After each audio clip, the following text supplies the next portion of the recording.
Welcome back to my channel. আমার সকল বন্ধুরা কেমন আছো? আমি ভালো আছি। বলছি, কালকে শীতলা পুজো করবো তো, সেই তার জন্য প্রস্তুতি নিচ্ছি। এই দেখো আমাদের মানে কি বলে, ছোলার ডাল না মটর ডাল, এগুলো মানে মিক্সচার মেশিনে ডাইস করেছি। মিক্সচার মেশিনে গুঁড়ো করেছি, গুঁড়ো করে ওটাকে ভালো করে মেখেছি নুন হলুদ লঙ্কা দিয়ে। আমি একটু রান্নায় কাঁচা আছি তো এই দেখো বড়াগুলো বানাচ্ছি। কালকে শীতল পান্তা, সেহেতু সব পান্তা খেতে হবে। এরকম বানিয়েছি কালি জিরা দিয়ে, নুন লঙ্কা হলুদ দিয়ে।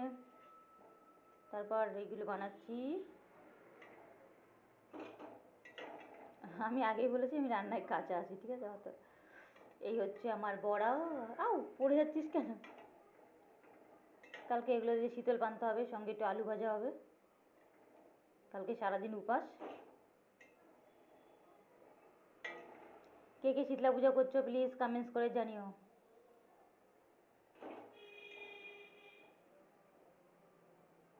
কেমন হয়েছে আমার বড়াগুলো প্লিজ বলবেন। বাই বন্ধুরা, সি ইউ। হাই বন্ধুরা, আমি আপনাদের রাখি। কালকে শীতলা পুজো করবো তো, তাই ব্যস্ত, বড়া বানাচ্ছি। কালকে দেখা হচ্ছে, বাই।